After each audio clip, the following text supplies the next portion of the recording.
Well, welcome everyone again for our 42nd or so Ideas and Lives interview. I'm Bob Lerman, a social policy economist, and we have I'm Tzvi. Tzvi Bodie, a financial economist. And today we're lucky to have Ron Radosh, who's an intellectual, writer, guitar player, and wonderful person to talk about the arc of his career and the arc of his thinking. And so, welcome, Ron. To be here. Thank you. So, Ron, let's start with from the beginning Right. and tell us about your early life. You were born in Manhattan, you told us. And 1937, which makes me now 88. Uh, and I grew up in largely until seventh grade. I lived most from my after 1 year that my parents moved to Washington Heights, and we were in the Washington Heights area, which was then largely Eastern European Jewish and German Jewish. Henry Kissinger lived in Washington Heights. And the German Jews called it the Fourth Reich. And I lived there until the seventh grade. When I was seventh grade, my parents moved to the Upper West Side of Manhattan. We moved up, uh, and I lived on the Upper West Side. And after college, and when I settled what did down, your parents do? What did your My, parents my do? father was a hat maker, a women's hat maker, millinery business, which doesn't exist anymore because women don't wear hats. He had been the first leader of the Hat, Cap, and Millinery Workers Union of the AFL. I think it was the AFL then, it wasn't CIO. And he had run for president, lost uh, by a few votes, but eventually he started his own millinery business. And so that was it. My mother was just, in those days, women didn't work. She was just a homemaker and took care of me. And, you know, Do you have any siblings? no, I was an only child. Uh, and I had a great childhood, World War II, baby. I remember learning to spot German planes. I remember we even had blackouts in Manhattan then for air raid drills, which fortunately nobody ever Hitler didn't get to the US to bomb, but I do remember air raid drills and the lights going out and everything having to be out. So I was a World War II baby. And then Very, very young at that time, right? What year did you say you were born? 1937. 37. So, So I grew up in the war years. So I remember yeah, World War II very vividly. Uh, that's amazing because you were really little. uh, no, I remember World War II very well. You know, it was a topic of conversation. Well, my parents and their friends all talked about it. What was the latest? Uh, are we are we going to win? And so it was a very big presence. Everybody in their milieu was concerned with the outcome of World War II, and of course they were all Roosevelt Democrats, essentially. Uh, My parents were left wingers. My mother considers herself a Jewish anarchist, contrary to what people say. My father never was a communist. He was a fellow traveler of the communists, but he didn't like the communists and their organization, so he never joined. Uh, so when people refer uh, to my background, they incorrectly say my parents were both communists, which was not accurate. Neither of them Okay, were actually glad we, communists. we glad we cleared that up. Uh, Yes, yes, So, absolutely. but then, so tell us about your high school experience and Yes, high school, they sent me. originally I was supposed to go to the public high school in the area, but then they moved, as I said, to the Upper West Side. And I was enrolled in Elizabeth Irwin High School, the high school, junior high and the high school of the famed Little Red Schoolhouse, which we called the Little Red Schoolhouse for Little Reds, which was fairly accurate. Uh, and I subsequently learned that all the teachers I had while I was in high school, literally every one of them was a member of the American Communist Party. I just thought a few of them were. This was during the McCarthy era. I went to a Communist Party school where all the teachers were members. Uh, and in fact, the reason I became a Marxist and eventually a communist was because my high school history teacher, uh, who used the classroom to propagate Marxism, the others didn't, but he did. And of course, the only other person, well-known person who was also in my high school, a few years behind me, who accredited in her autobiography, accredited her becoming a communist to the same high school teacher I had, and that was Angela Davis. Uh, uh, the school was made up, if there's a famous communist or fellow traveler activist, they all went there. You name them, they went there. The children of the Rosenbergs. Uh, uh, my classmate was Mary Travers of Peter, Paul, and Mary, was a close friend of mine. Uh, and Did you but you know? know, Did you know Paul Solomon, no, another person? doesn't was he You there? know Not who my, he is? He's an economic correspondent on public television news, and he's one of our interviewees. oh, Yeah, and His, his he grew father up in the was his father was an artist and a member of the Communist Party. And Paul went. yeah, so he might have gone to that school. Go ahead. Oh, not might have. He He did. did go. He did go. so in high school, uh, I was very politically conscious, very involved. I eventually joined what was essentially the Young Communist League, but not to my junior or senior year in high school. It was then called the Labor Youth League. And when I went on to college, University of Wisconsin in Madison, also a large New York Jewish component of students, which were the people I hung out with. And most of them were all on the left too, largely pro-communist. There was one socialist I knew, a member of Thomas's Socialist Party. And later on, when we both had moved, were through with college and both lived in New York, I remember going to the UN to hear the debate.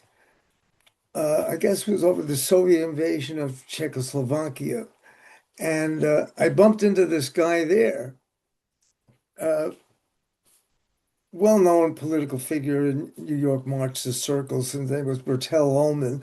When I was in college, he was a member of Thomas's Socialist Party and always would debate with us defending democratic socialism, and I would defend Marxist and Marxism-Leninism. Well, I bumped into him at the coming out of the UN hearing, and I said, well, Bertel, by then I had changed. I'd become an anti-communist. I said, Bertel, you were right in everything you said about communism, and you were right about democratic socialism. And he said, no, you were right. I'm a communist now. Didn't he teach at That's a NYU, threat. I think? He taught He it. went the other way. He was notorious for, I remember Sidney Hook was infuriated. Sidney Hook was at NYU where he was, and he, I think, blew up a laboratory in protest of the system. Yeah. And Irving Howe So wanted him. what Yeah, were you what was the general? I mean, you grew up in this way, but yeah, you're part of a world, yeah, and especially Madison, Wisconsin is a different right. part of the world. What was the thinking about America and about Well, the idea of freedom and the idea. well, What was we the didn't concentrate on the Soviet Union. Actually, we dissolved the communist youth movement after the Khrushchev speech. We said no more. And we then created what we called the Wisconsin Socialist Club, which was open to everybody and was not Marxist and was not communist. So we broke fairly early in the 50s with the Communist Party before everyone else did. And of course, I was still there when the famous Khrushchev speech came out, and we all learned about it. And the Communist Party leaders from Milwaukee came into the campus to speak to us and inform us that the Khrushchev speech was a CIA fabrication and wasn't true, uh, which we all knew was not the case. Uh, so we had left that milieu pretty early. Uh, okay? and I was no longer any kind of communist. I had broke all my ties with that movement. Uh, So you went to Wisconsin. What did you major in? American history, and I Okay. studied under the famed Cold War revisionist historian William Appleman Williams, who was called himself a Marxist of an independent variety and a socialist, but did not have the usual attributes you consider with those who call themselves that. I mean, he came from Appleton, Wisconsin. He had been in World War II as a naval officer. He went to Annapolis, uh, and he was not, he was not an unusual figure for socialists in his background. But he was the one we all had his point of view. Intellectually, he became the leader of the new left people at the University of Wisconsin. And eventually we formed a journal, a new left academic journal called Studies in the Left, that a lot of people who moved on, became fairly well known in their fields in the academy. But it was a left wing, an unusual left wing publication, a scholarly publication in which we was open to all points of view. Uh, and I mean, it was not in any sense a communist publication. It was the only serious left-wing intellectual publication coming out of a college in the 50s and 60s. Eventually, it moved to New York City, and then eventually collapsed. But it was existed for quite many years. And after college, what did you Well, do? after college, I went to graduate school. Came first one semester for my master's at the University of Iowa, where I formed the Iowa Socialist Club, and then came back to Madison for my PhD, and then left uh, after I was writing my dissertation. I moved back to New York and got various jobs until I got a teaching job in a community college and stayed there for quite a few years. Then stayed there and was also at the graduate faculty of the City University of New York. Uh, so,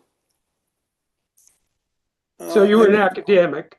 So you became an academic, basically. yes, absolutely. Yes, And I'm And guilty. what was your what thesis was about? what? Yeah. What was what? Your PhD thesis? Oh, my PhD thesis was something I called on the corporate ideology of the American labor movement. That stemmed from Williams' approach, where he said that the labor leaders of America were not either socialists or communists. They were followers of the corporate capitalist system and had an ideology that was somewhat similar in their vision to Mussolini's vision for Italy of a corporate state. Uh, and remember that Samuel Gompers, when he founded the AFL, he was a big fan of Mussolini and said in some of the editorials he wrote for the American Federationists, the journal of the AFL, he has said that Mussolini's ideas are the ideas of any good American trade unionist. And Mussolini was actually very popular among intellectuals, political leaders, liberals, and many labor leaders. Remember, even Lenin sent Mussolini a congratulatory telegram calling him a fellow revolutionary. Didn't matter that his ideology was fascism. They were both considered themselves revolutionaries and therefore revolutionary brothers.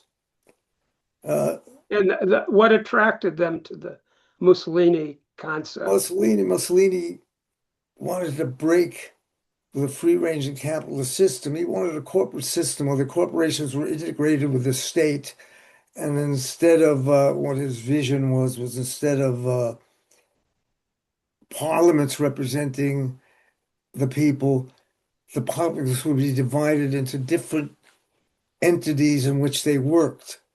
And that's what he meant by a corporate state. There would be representation in the state for unions, for industrialists, for academics, for everybody would blend together according to their role in economic society. And then you would have a parliament based on your economic standing and trade, not on geographical areas. And that was Gomper's vision too, and a lot of the other labor leaders. I argued in one of my thesis, in fact, that Sidney Hillman, the popular socialist, once socialist leader of the what was Hillman's of the amalgamated. No, he was what, the clothing workers. Well, I forget which union Sidney Hillman started, but Sidney Hillman, who was called FDR, famously said in one of the conventions when he's trying to get something done, he said, "Clear it with Sidney." Sidney Hillman was a very influential figure in the New Deal, but he was, I argued, a corporate leader who viewed himself as part of an integrated system with industrialists, representing the labor branch of the corporate society. And he was no longer what he called himself, a socialist. And of course, he became, of course, one of the anti-communist leaders in the labor movement as well, but on the left. But he eventually broke with them. Uh, so, uh, That was your thesis, and then you came to yeah, New my York. thesis was on the corporate ideology of American labor leaders, but I had written actually two theses, and one half I didn't defend. I separated it, and that was my first book on American labor and U.S. foreign policy, which was the other half of my thesis, which my professor said, your thesis is two different theses in one, get rid of one of them. So my thesis was on the corporate ideology of labor leaders, but what I published was the second half, which was on the foreign policy of American labor. And that was my first book. Mhm. And yeah, my recollection is that the labor union leaders, I guess I'm thinking of George Meany, but were very patriotic and in Oh their yeah, foreign I policy. mean, actually, Jay Lovestone, the famous leader, once communist and became anti-communist leader, and was in the National Labor Ladies Garment Workers Union. He had a big position in there, and he led from his position in that union. He led to try to develop a foreign policy for American labor, which was anti-communist. And after when the Cold War started, he led working strongly with the anti-communist unions and social democrats in Europe who were anti-communist but were broadly on the left. And Hillman, why does I say that? Who am I talking about now? Uh,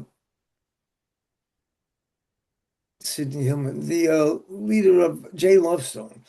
Jay Yeah. Lovestone read my book, American Labor and U.S. Foreign Policy, and he would then tell everyone who wanted to know what labor's foreign policy was all about. He would tell everyone, read Radosh's book. His conclusions are wrong, but his research is excellent.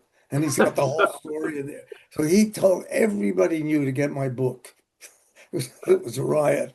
Uh, That's that must uh, have been fun. So, yeah, yeah. Uh, by the way, we're missing one key point of your early yeah. life, which is your guitar playing and Oh, your yeah. So I involvement thought in folk I said, was music.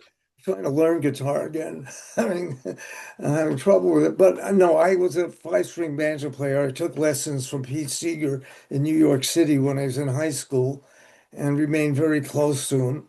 My main instrument was five-string banjo. And I did song leading in the style of Pete Seeger. My goal was to actually be a folk singer, but I wasn't good enough. I couldn't sing, and my playing was mediocre. So I had to drop that pretty quickly. I did, But however, go meet ahead. Bob Dylan in Madison when he came. Before he was ever in New York, we became friends, and I would jam with him, and he would be around in everything. And then famously, he left Madison for New York around Christmas time, 61, 60 and 61. When he came, and then in the spring, he came back to Madison and stayed another few weeks. He really liked the crowd in Madison. And my famous Dylan story, which you may well repeat for your audience, is that when uh, he came back in the spring. He stayed in New York through Christmas, came back when the weather got nice, and he didn't go back to Minnesota. He came right to Madison from New York because he really liked it. And I was sitting in the student union outside in the terrace, taking a break in a nice spring day, and I hear someone calling me, Ronnie, so I called myself then. It was Dylan. Dylan was coming back. I said, "Hey, you're back." He said, "Yeah, I came back. I just was in New York." And he told me everybody he'd met in New York, Woody Guthrie. He told me everyone he met there and the whole scene there. And we got around to talking about our futures. And I said, well, I'm here in graduate school now. I'm studying to be a PhD in history. I want to teach history. I said, what are you going to do? And he said, quote, "I'm going to be the biggest star in the world. I'm going to be as big or bigger than Elvis. I'm going to play giant arenas all over the world." And I looked at him very quizzically. I said, "What?" I mean, he hadn't written a song. He was totally unknown, complete unknown, as they say. And I looked at him quizzically, and he said, "You'll see." He, It, well, we saw it. it We wasn't a saw. goal. He knew. He just knew his future. It wasn't a matter of goal. It was the reality. Well, Wow. he had And he had did tell at that to that. one other person, as far as I can know, a good friend of his from Minnesota, who recalled that similar conversation he had with Dylan in one of the video interviews this guy did. So, yeah, so that was my. Well, at that point, he had had some success in New York, right? He'd been in New York, hadn't written a song, hadn't done, and this was, the first time. He was just getting his bearings in New York. He hadn't yet played his famous gig at Gertie's Folk City that was written up in the Times and made him a star. And then he got his Columbia contract. But at that point, he was, mainly playing Woody Guthrie songs. I mean, Yeah. one day in the spring, another night stay in the back of the student union, Dylan came by and sat down on the grass and started singing. A group of 20 or so students sat around him as he sang mainly Woody Guthrie songs. And he was just always wanted to perform for anyone, wherever. He always had the guitar. And I often wonder when I remember that scene, if any of those students listening to him realized years later, was that Bob Dylan, the Bob Dylan? I mean, I don't know if they knew his name. They just sat down to Had listen had to him he sing. changed his had he changed his name to Oh, Dylan? yes. When he called me, he came to Madison the first time in the winter. He arrived from, contrary to what he says in his mythical autobiography, which is mainly myth, not real autobiography, chronicles. He said, "Oh, Madison was nothing. It was just another place. The people I was hitching with dropped me off there." Not true. He came by bus from Minnesota, from the university, straight to Madison because he knew there was a scene there. And he called me up from the bus station. A common friend of ours, guitar player, had given him my name. And he called me the minute he got in from the bus to Madison. And I made calls and came by and I got him a place to stay. He couldn't stay at my place. It's too small. I was married to my first wife who had a one-room apartment. So I got a place for him to stay right away. And that's, he was part of the scene all the time when he stayed there. And Uh, did you do a lot of guitar playing as a student and graduate student, or oh, yeah, no, I always played. There was a whole folk scene there. yeah, This is what Dylan loved about it. I knew a lot. My best friend and my roommate was Marshall, the late Marshall Brickman, who became a great filmmaker, director, yeah, colleague of Woody Allen, and well, playwright. Won the Tony for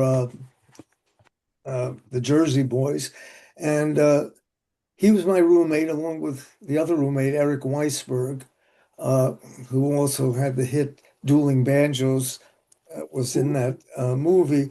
And they formed a folk, later they became professional folk singers in the village. They had a group called the Tarriers.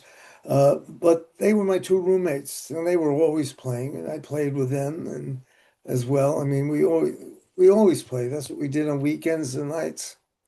great. All The right, folk scene. let's get back Yeah, to your career. yeah, So you're now in New York City right. and you're teaching first at a community college and then Yes, teaching Queensborough at a Community College, university. part of the City University, and I stayed there. But eventually, I got appointed to the graduate school and taught there too. Uh, so those were my two campuses. The advantage of teaching at the graduate school was by legal rights, your course load was cut in half in the college you were teaching at. And the college load was then not what most professors have, two classes, three at the most. We had like five Wow, a semester, and it was wow. unbearable. So as soon as I got appointed to the graduate school, that was cut in half, which was quite welcome. So what and so at in your early stages now, Yeah, let's see what year is this, the late 60s? What time yeah. is this I when was you're in, starting to get, let's say, this the CUNY, the graduate school, yeah. City Well, University? uh, I got divorced from my first wife after 9.5 years, I think in 68, 69. And I still politically active. Eventually, I joined Michael Harrington's group that he was just forming before he formed Democratic Socialists of America. It was called the Democratic Socialist Organizing Committee, or DSOC. And that lasted for quite a few years. And then he had finally merged with a new left political movement called the New Left, what was it called? The New Left Movement or something. Well, it's something, I forget that. Uh, anyway, he merged these two groups together and formed Democratic Socialists of America, which was far removed from what the organization is today, which is really a far left Leninist organization, pro-communist, anti-American. Harrington's was quite different, although But he had some, yeah. were you were teaching, but you also were an activist Yeah, based. I was involved in all the anti-Vietnam War movements, Committee to End the War in Vietnam chapter. I regularly went to meetings of that. Then there was a New Left uh, university group formed. I forget what it was called now, but it was not. It was loosely affiliated with uh, socialist groups, but it was its own. It was a New Left university-wide faculty group, and I was active in that for a while. Uh, and And what were you writing about at that time? Were you writing oh, stuff? I was writing constantly. I mean, first after my book, I started out writing other books. So I was constantly involved in historical research. I wrote about old members of the so-called old right from the 30s, forgotten names, who were both uh, had much in common by them with the New Left. They all turned out to be anti-Vietnam War too. And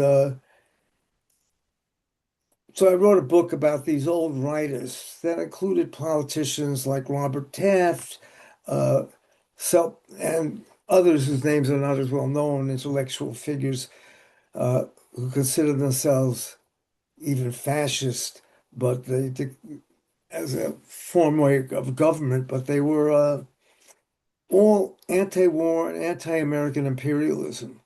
And for a while, one of the great founders of the current libertarian movement, who before he died was a follower, was promoting Pat Buchanan for president, was a good friend of mine named Murray Rothbard. Oh, yeah. And Murray Rothbard lived a block from me. We became close friends.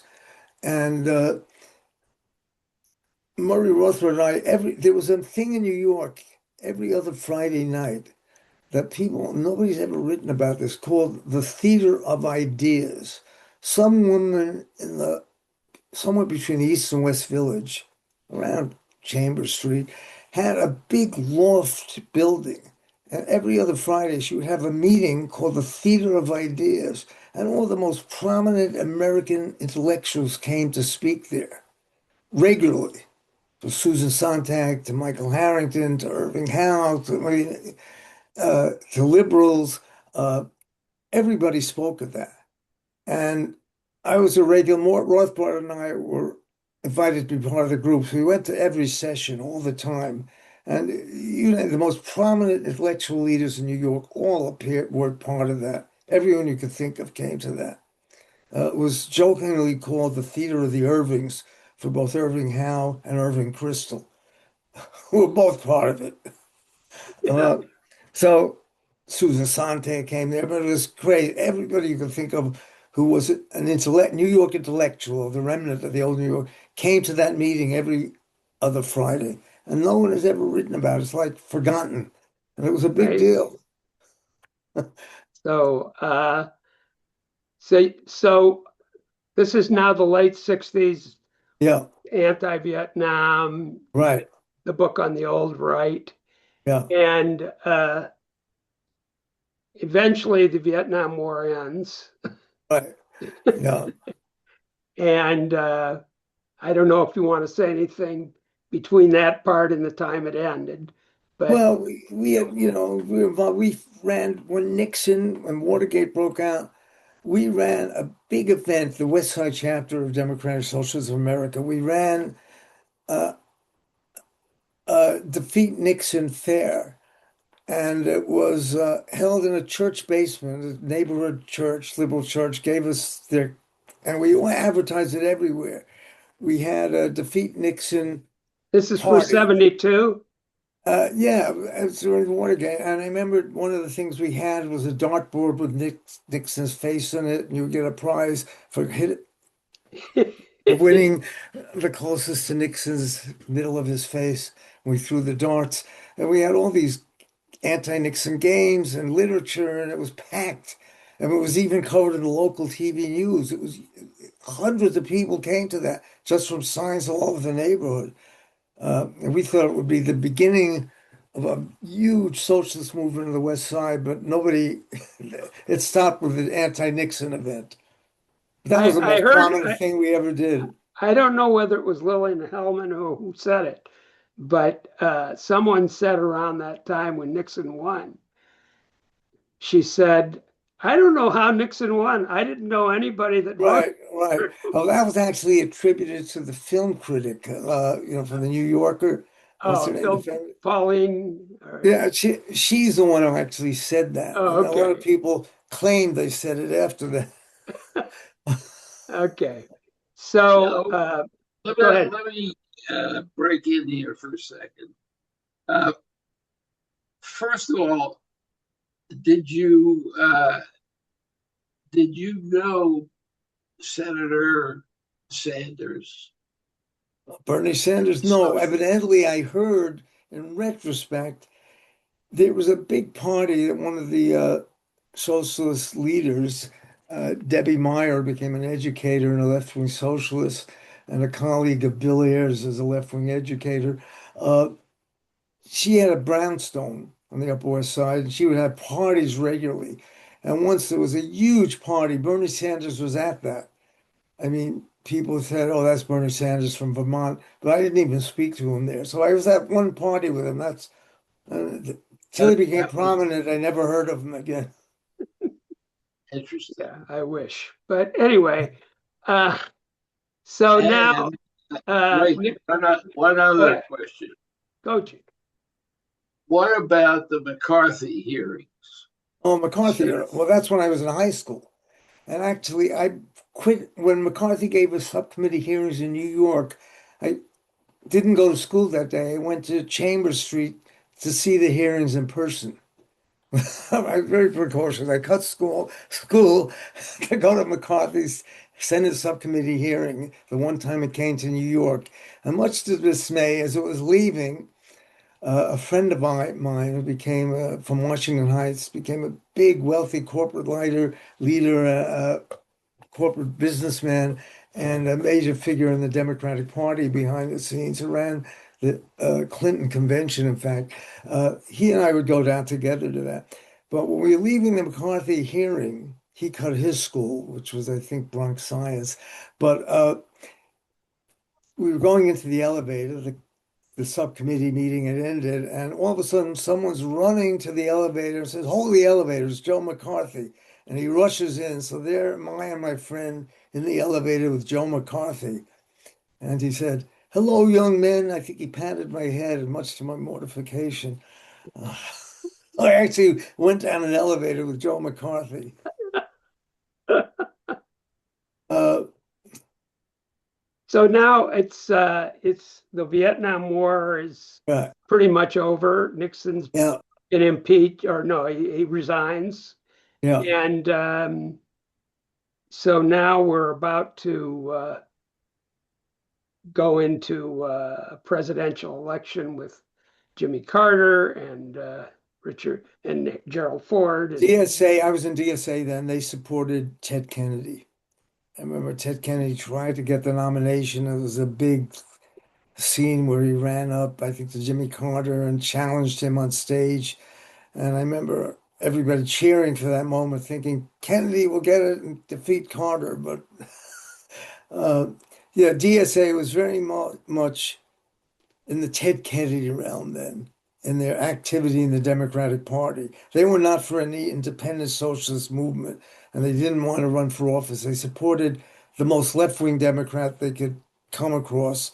Uh, Michael Harrington's slogan was, "We favor the left wing of the possible, not anything that was too dreamy." And he supported Ted Kennedy in the left wing of the Democratic Party.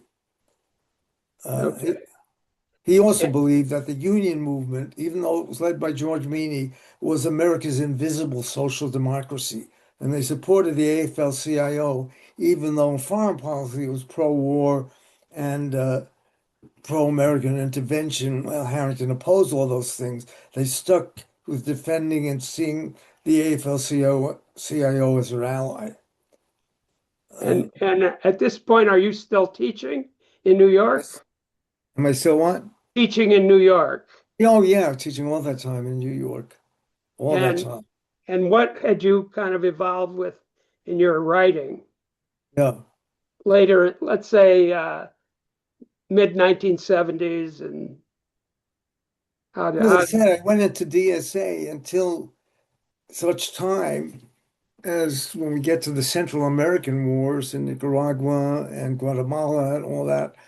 Uh, the Harrington movement became supporters of the Sandinistas in Nicaragua. As a result of my going there many times for the New Republic at the time, writing articles and being very involved in it, thought of the Sandinistas as really Marxist-Leninists who wanted pro-Soviet communist-led Nicaragua.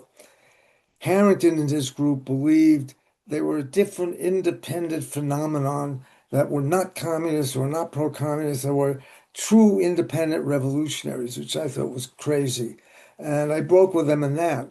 And I was almost, in fact, I was on the editorial board of Dissent magazine, Irving House magazine, and they held a whole meeting to try and get me to quit. Their theory is they're Democrats, so they couldn't expel anyone.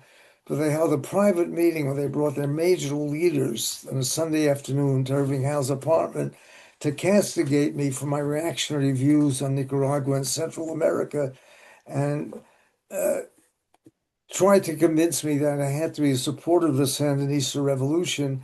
And some of the turn to the left was beginning. They said, you become a supporter of American imperialism at the time when it's trying to destroy independent revolutionaries in Nicaragua and El Salvador. They had Yeah. illusions that uh, Now, hey, was this after you did the work for our listeners who are not familiar with your book on the Rosenbergs or oh your, yeah, well, the Rosenberg book came out in '83, was then picked as one of the 10 best books of the year by the Times Book Review. It was reviewed everywhere, every magazine, every newspaper you could think of. The publisher sent me on a cross-country tour that lasted a long time. Every major city you could think of. It was on television and radio. And the book became the number one seller. It was on the bestseller list at that time, was not varied. It was all books that were together, cookbooks, help books, medical books, nonfiction. There was no separate category. But it was a national, as they called it, a Times national bestseller. Didn't make the top 10 because the books that made the top 10 were all cooking books and help books. So it was like in the top 20. But it was a bestseller. The firm went black in that because it was their book of the year. Uh, so at the time, the other thing that really got me is I found that my comrades in DSA, including Irving Howe and Michael Harrington, would not defend me.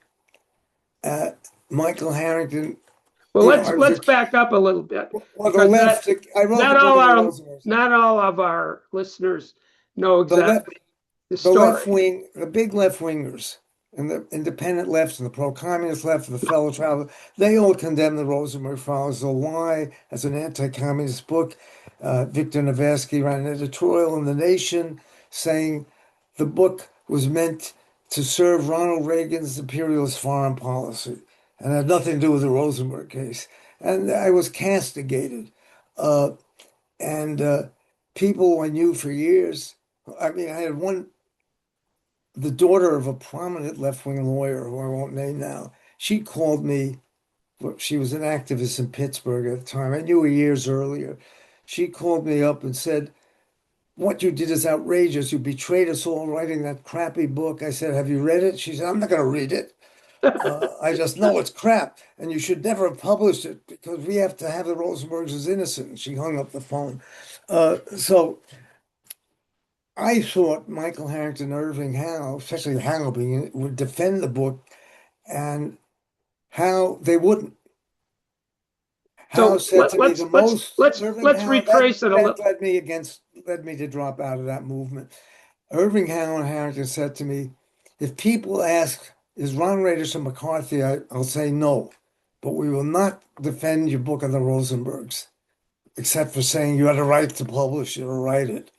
I said that was some defense. They knew they were guilty, but they were trying to get all the people who thought they were innocent and all the former communists to come into their organization, DSA, and therefore they couldn't afford to say I was right about the Rosenbergs.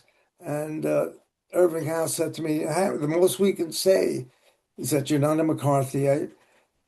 But they implied to everyone, of course, the book was wrong, the Rosenbergs were innocent, and they knew better. They didn't have a problem saying Alger Hiss was guilty, but with the Rosenbergs, they did. And they never came to my You think defense. so they would never dispute the facts of the case. Oh, no, they never discussed the facts or all that. One of the leading members of DSA said to me point blank, of course they're guilty, but we want the people who believe they're innocent and the former communists to join our movement, so we're not going to say they were guilty, and we won't defend your book because otherwise these people won't join our movement.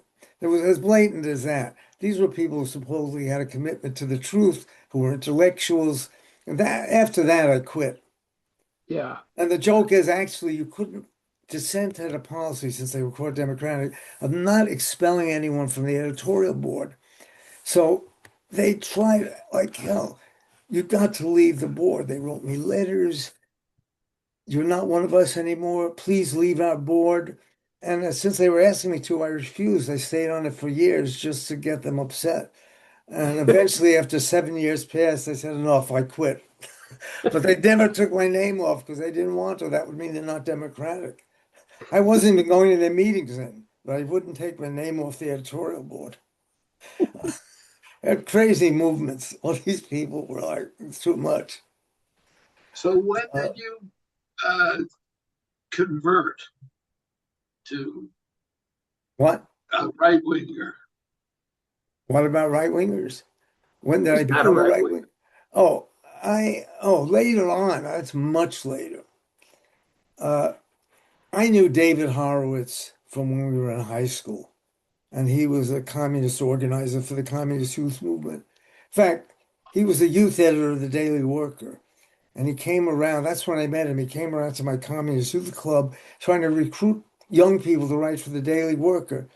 I'm the only one he recruited. Nobody else wrote for it, but I did write one article for it without my name on it. Of course, uh, I'm the only one he ever got to write for the Daily Worker in all his travelings around New York. But we became friends then. And then, of course, he made the famous turn with Peter Collier. Uh, and at first, they were fairly independent minded. The early David Horowitz was not the fanatic extreme right winger he became later. He got more and more crazy Radical. as it went on. And Saul Stern, an other old friend of mine who I met at the University of Iowa my 1 year there, Saul Stern and I wrote an article some years ago, uh, maybe 5, 6 years, for the New Republic, current New Republic, about David Horowitz and how he had moved from far left to far right. And we explained that ended my relationship with David Horowitz, who then commissioned a lot of people to write attacks on me in his website. Uh, uh, So as the 21st century began, yeah. where were you and what were you writing about and thinking about in the Well, early I 2000s? became, yeah, as I said, I consider myself a conservative.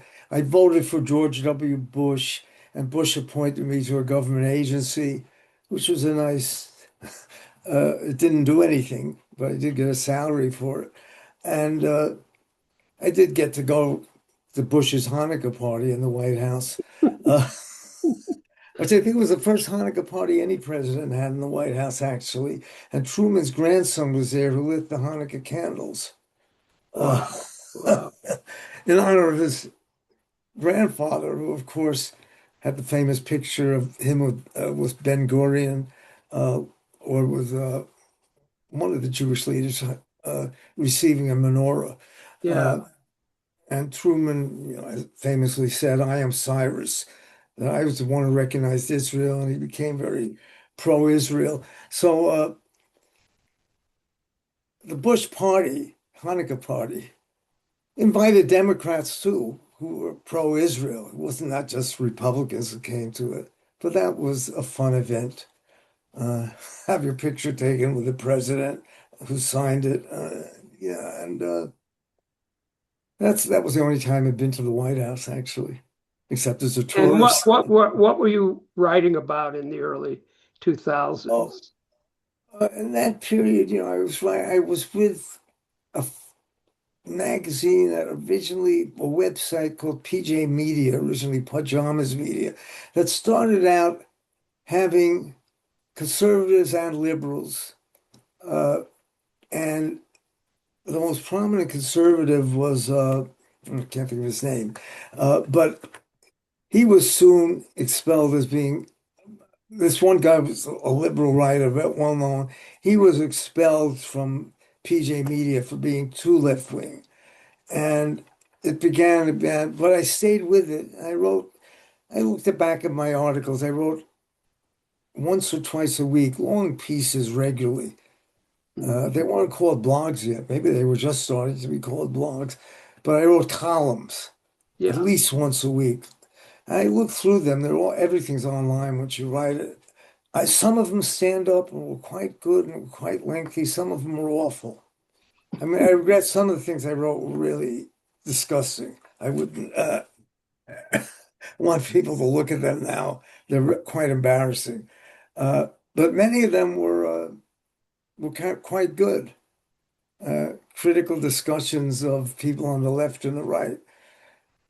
Uh, What were the disgusting ones? the disgusting ones at PJ Media. Uh, Believe me, they were there. I can't remember them now. You can easily look them up. It's all captured on the web.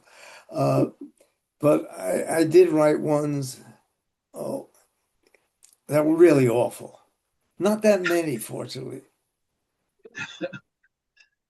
So Uh, now you're still writing now. yeah. You wrote, did you write something? So to what extent have you written about Now I write largely for the Bulwark, Quillette, the Australian publication, and I just wrote some pieces because they'll run anything. I just wrote a piece a few weeks ago for the Washington Free Beacon, which is a conservative site. And I'm going to write for them again another book. I largely do book reviews, but they run stuff that is fairly good, especially when it comes to book reviews. They're not like crazy right-wingers. Uh, but my theory is if someone publishes what I write as it is and doesn't censor it, I'll let it be published there.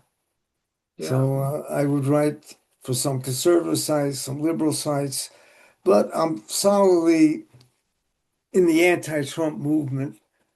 I joined the Democratic Party. I registered as a Democrat, which I now think I'm going to drop my registration on that and just become an independent uh, because I think the Democratic Party has gone too far to the left and is killing itself, uh, bending to the politically correct and the woke, anti-woke, and are getting worse and worse. And of course, they're becoming extremely anti-Israel. That now seems to be, as each day goes on, what defines the Democratic Party is opposition to any U.S. relationship that's good with Israel. They would like to break all U.S. support, military support, and economic support to Israel. And And of course, what do you think is the long-term source of that shift? I think it began with the New Left. I used to say years ago, when the Democrats still had a lot of pro-Israel figures, leading figures. I said to people, Moynihan was one of yeah, the I said biggest. to the people who define the left, one thing defined the American left, or the remnants of the new left, or the new left, was opposition to Israel. That was a common thread, and you could see it developing within their ranks. And originally, it just kept to their ranks. Then, when the new DSA was created, they became essentially captured by communist revolutionaries who control. There may be some democratic socialists in the group, but the group is controlled by the different clubs around the country, and they're all led by essentially self-proclaimed Marxist Leninists. And they became heavily involved in opposition to Israel. And at one of the conventions, not the last one, the one before that, passed anti-Israel resolutions. And most of the original members of DSA, old new left figures who were joined, independent thinkers like Michael Kazin, professor at Georgetown University of History, all of those people who were originally with DSA in the Harrington years, all quit and wrote a big piece that was published in both The Nation and the New Republic about why they're quitting DSA. And the new organization, all the ones who were decent, they may have been leftists or socialists, but they quit either over the opposition to Israel or DSA's support of Russia and its invasion of Ukraine, uh, which is really, I mean, that became the epitome of a sectarian, far left, worthless organization. And it's sad to see it gaining so much ground. And electorally, they got a lot of people running for office in state positions and city positions, and they're winning. In a lot of places, they're getting members elected to office. Uh, and if you read their literature, they're anything but democratic socialists now. They support totalitarianism around the world uh, openly. And so groups like that have gone way off to the far, far left. There is no Michael at Princeton. Uh, I think of the famous philosopher. Uh, Foucault, what? Foucault, No, Foucault. no, at Princeton, American Oh, political thinker. He wrote a famous article in Dissent called "Can There Be a Decent Left?" Michael Walzer. oh, And he wrote an article, Can There Be a Decent Left? And he answered yes. And of course, as it developed, everything he said the decent left would stand for does not stand for that anymore. Actually, what it proved is the answer not that he didn't want. He proved that there can be no decent left in America. It's just, I said publicly at a forum when he spoke, I said, Michael, there is no decent left except for you. You're a party of one.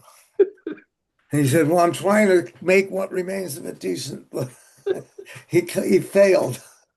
Uh, let's close with some discussion about how you do writing today and how you feel about it, and you feel good well, to do yeah, some I mean, writing and I get motivated. I only write when I'm motivated to write something, when I have something to write about.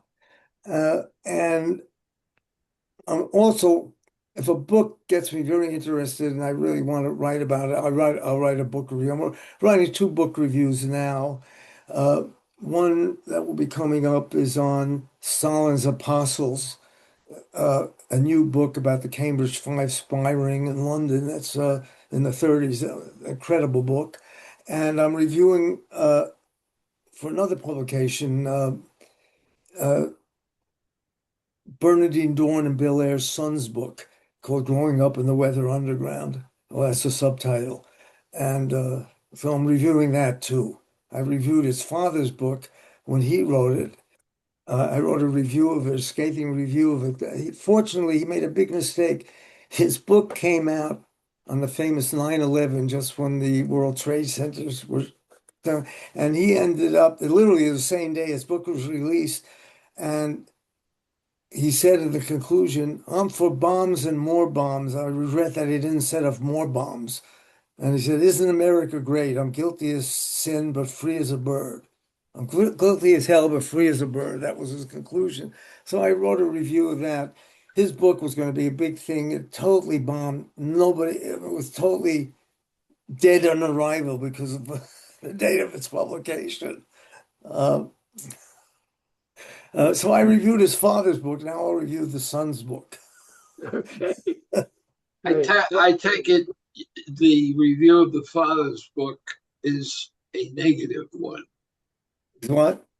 Is it a negative review? Oh, of Bill Ayer's book, absolutely. I mean, the guy was a total fraud. We now know from people who've written other books on the Weather Underground, he was guilty of a lot of things he got away with.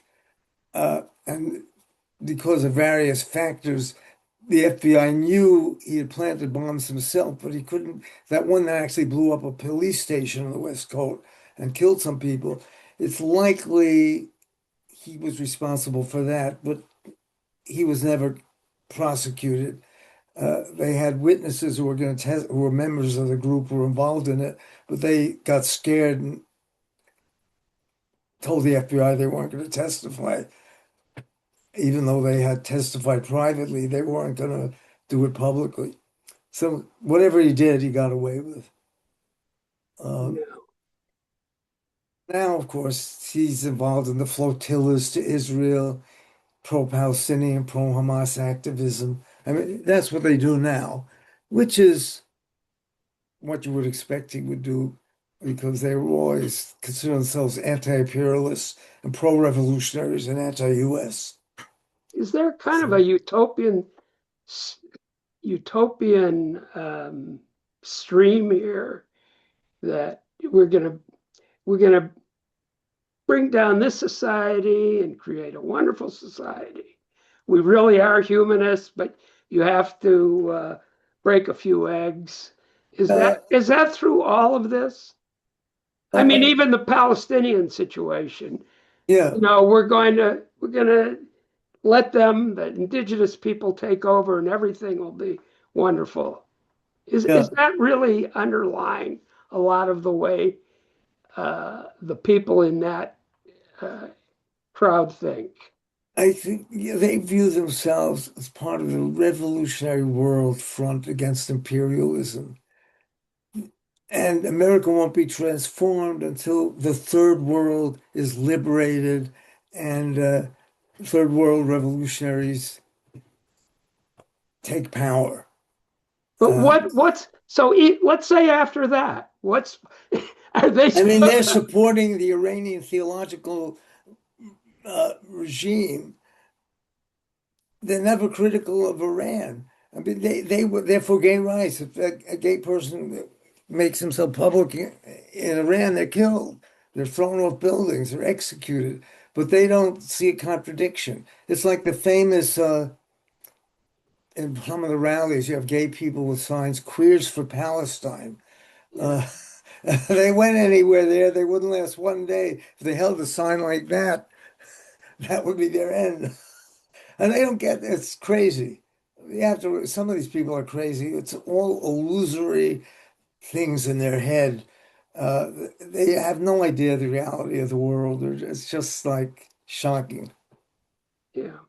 Uh, Well, you've had an amazing career, and you were once a radical leftist, so you you can understand them, I suppose. yeah, well, I don't think anyone can really understand the radical left and what motivates them. It's it's like, except no one, right and left, no one learns from history or learns from their own past experience. They just go on believing as if everything's right and they're always right. Well, some, yeah, as I said, the original leaders of DSA all quit. Some of them learned, but they were serious intellectuals, some of them, and they had had enough. But that's like, what, 10 people? A huge organization. Very few people learn from their past mistakes. yeah, And when they wrote a famous letter of the former New Left to the today's New Left. All the good people in New Left, don't repeat our mistakes. And of course, the response to that, yeah, we're going to repeat your mistakes because you were wrong all the time. You were wrong to move ahead and give up your revolutionary dreams. So it has no effect. They're seeing as old fogies trying to give unsought advice to the current revolutionaries who believe they're right. And they don't learn anything either. They only read things, propaganda that reaffirms their own belief system. And that's what's happening on the right too. I mean, the right is becoming more and more crazy. It's amazing to see The people. well, craziest thing is yeah, is they just go along with anything Trump, any crazy thing that Trump says or does. If there's anything worthy he's done, yeah, I think that the Abraham Accords were good. That Yes, was solid in the first. That I defend those. But even Biden said he was going to try and build upon the Abraham Accord, so it's widely accepted that was correct. For the first Trump administration was far different than the current one. I mean, as everyone said, he had the so-called adults in the room stopping him when he went too far, especially in foreign policy, the military and foreign policy ranks. They're all gone. He learned the lesson to only put in sycophants. I mean, the current administration, like Pete Hegg said, these people are really vile. I yeah. mean, I don't know who's the worst appointee, Pete Hegseth or Bobby Kennedy. I mean, Kennedy is bringing back polio again. Uh, make America Oh, yeah. great again. He'll make America sick again. And this is insane what's going on. insane. Well, let's see if we can close on a positive note. You've Okay. uh, uh, you've lasted a long time, Ron, and Yeah. let's I'm still here. we want to at least I want to drink to you, imaginary drink to Thank you you. for all of Accept your it. work over the years and your Thank you so much. insights. And I plan to read a little more of what you wrote. Thank you. So And hopefully, if someone else watches this, I'll look for my and forthcoming I hope articles. I'm sure I'm going to try to learn from it. Well, thanks a lot. I really appreciate you were interviewing me. It was a lot of fun. And Zvi, as we always say, Sei gesund. sei gesund, Ron. Yes, absolutely. All right, and we'll put up the recording pretty soon. Good. Thank you. Look forward to it. Okay. All right. Bye-bye. Thank you. Thanks again. Bye. Bye. Bye. Is it off now? They're off. Yeah, Done? I think trying to I stop. hope it was all right. Yeah, it was very good. I always think I could have done better, and Very it was good. So enjoyable. I'll see you later. Right. Take it easy, Bob. See you soon. Bye-bye.